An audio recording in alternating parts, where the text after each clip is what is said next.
Welcome back to the morning show here on Arise News.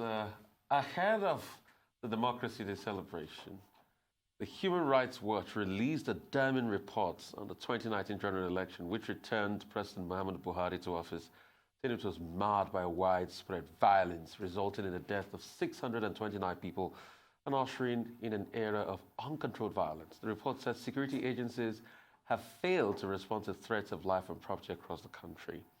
Joining us to discuss this and more is Malachy Ugwummadu, lawyer and human rights activist, and also the national president of the Committee for the Defense of Human Rights. I'm delighted to be here. Great to have you. Good to have you once again, sir. Great.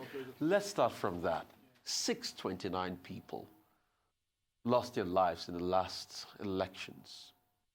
Let's also look at where we stopped from the former conversation we're having before you got on the set with us.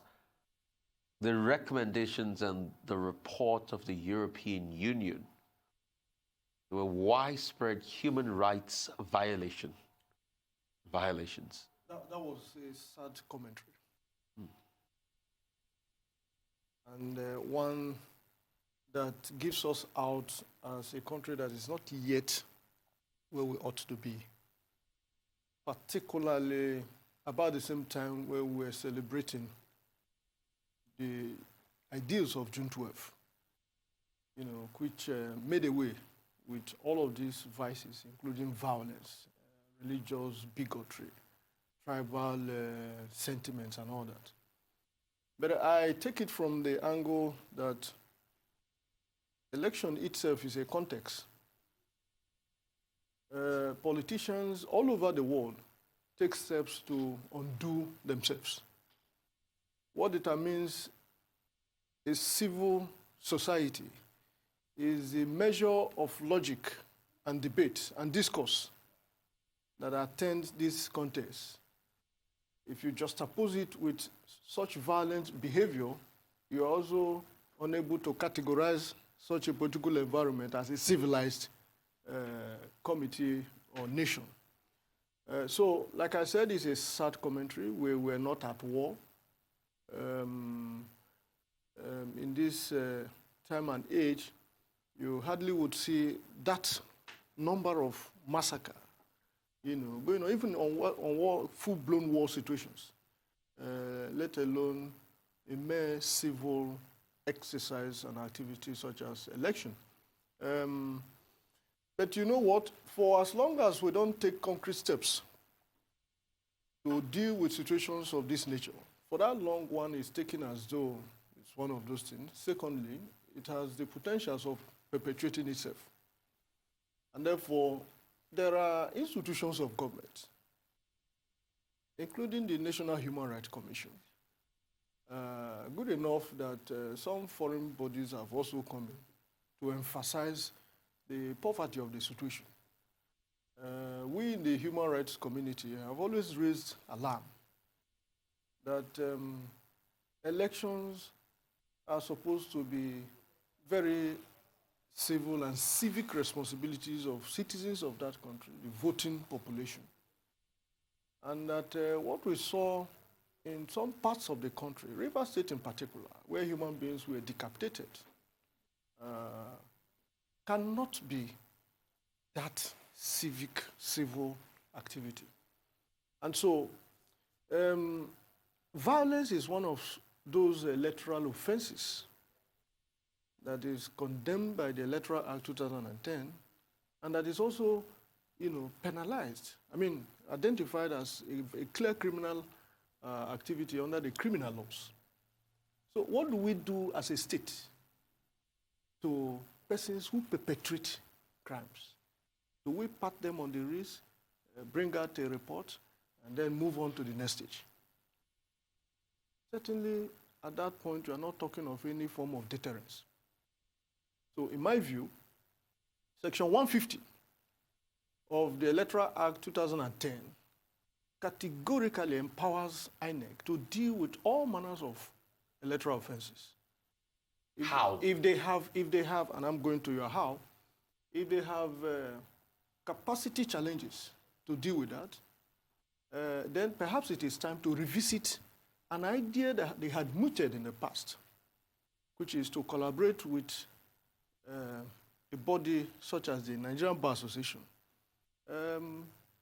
that has sufficient hands, to collaborate and then provide that professional expertise to deal with the enormity of those challenges, assuming without considering that the challenge is capacity. I recall that about 4 or 5 years ago, I got a letter in my chambers by the Nigerian Bar Association, by INEC, clearly indicating that I have been recommended by the Nigerian Bar Association after their NEC meeting at Akure as one of the lawyers to, take up election offenses arising from that particular election. But that was where it ended. And I speak on behalf of so many other people who got the same letters. So once we were unable to seize the moment and deal with the challenge of that time, in 2019, the same people who perpetrated that level of violence for which they ought to qualify for serious prosecution graduated to decapitating human beings. Let me ask, isn't it obvious that it's beyond the issue of capacity and now the issue of law? A very clear example is the one INEC is currently fighting, where a staff were in Imo's West senatorial elections was said to have declared the result under duress. That senator has now been inaugurated and now a member of the 9th Senate.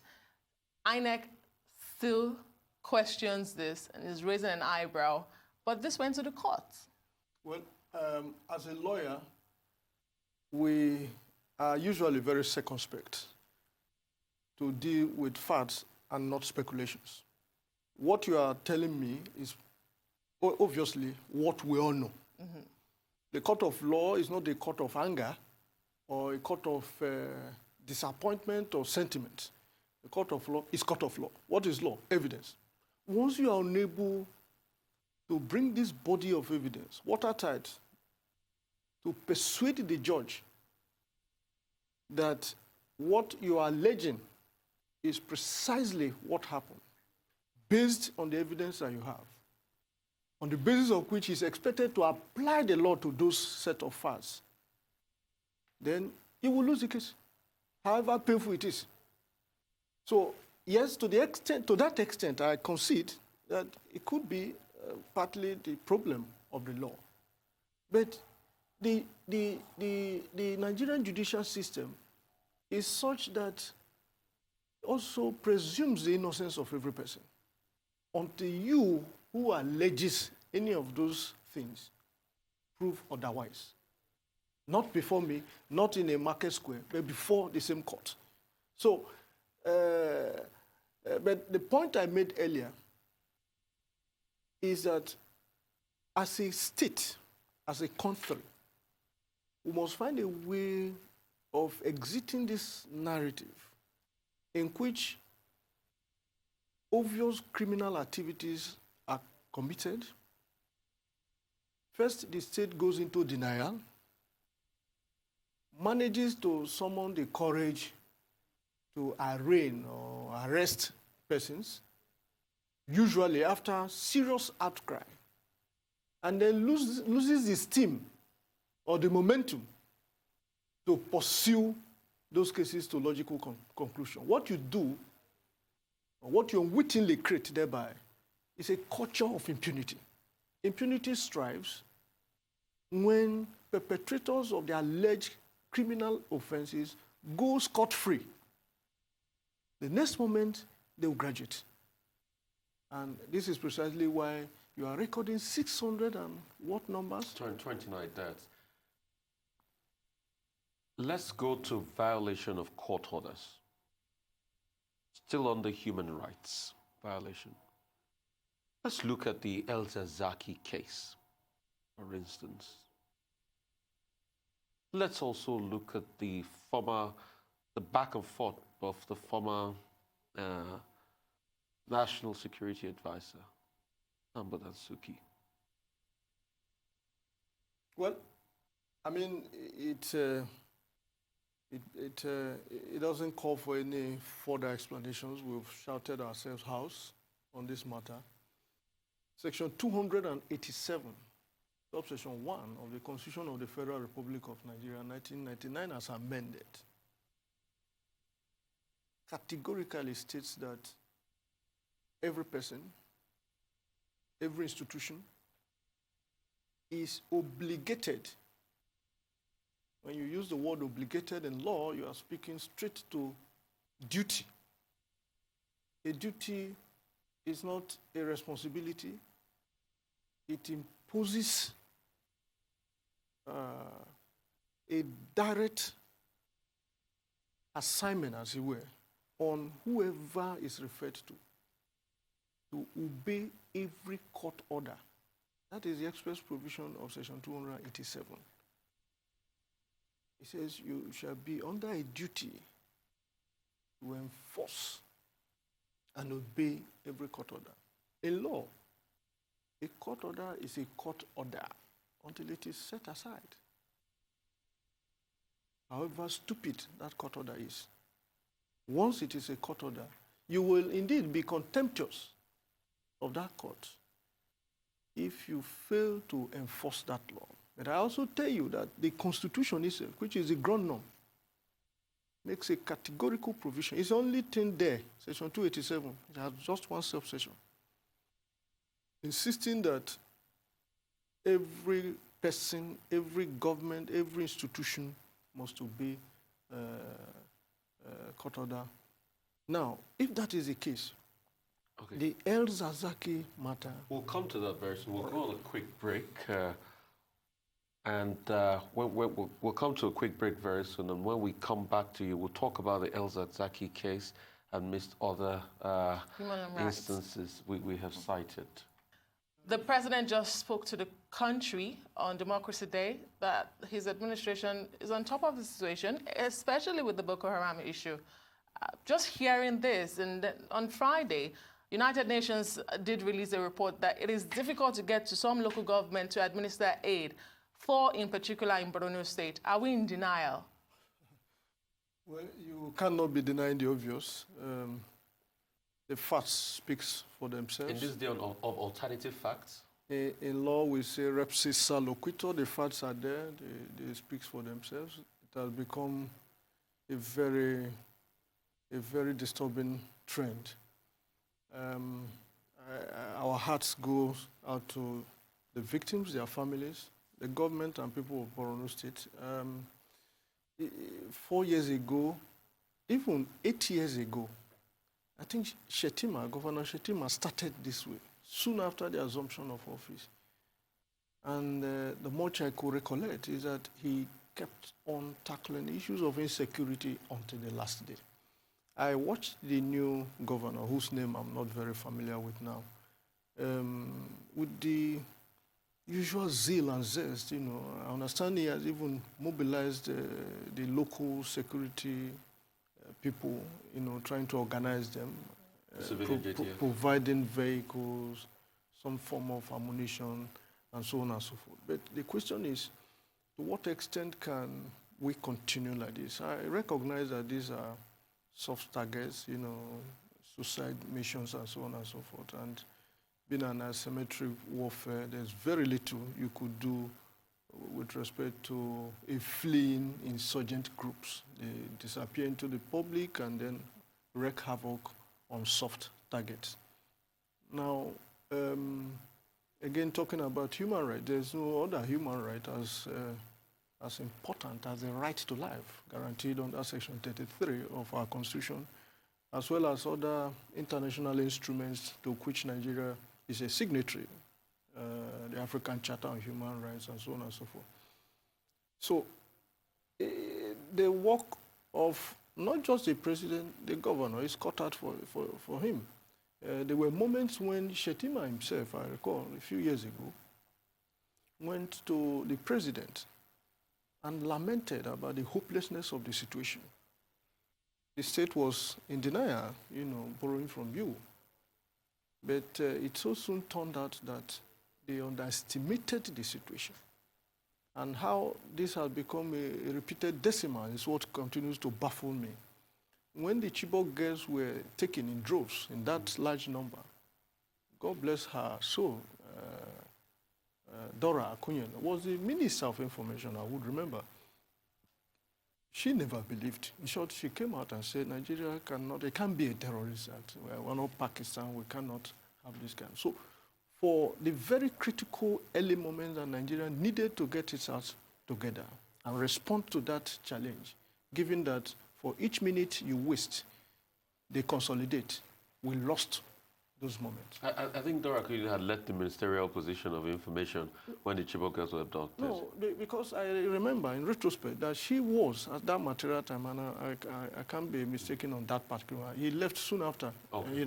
That much okay. I can still remember. In any case, the point was that the country was in a state of denial, and given the nature of the peculiarity and the nature of the insurgent attack that we had that time, we lost that golden opportunity to at least be able to track what was happening and take very proactive steps. We're talking about, before we went to that breaking news, we're talking about the El Zazaki case, and because that case has led to the violation of lots of rights. There was a parade, fisticuff with the military. Some people were killed in that. Lives were lost. Like you said, principal right is the right to life. The continued detention, despite what the court is saying. Rights to personal liberty. Rights to personal liberty, violated. Section 34. Rights to personal freedom, violated. How do you juxtapose all of this? So I take it off from where I stopped earlier to say that the very unfortunate aspect of this whole avoidable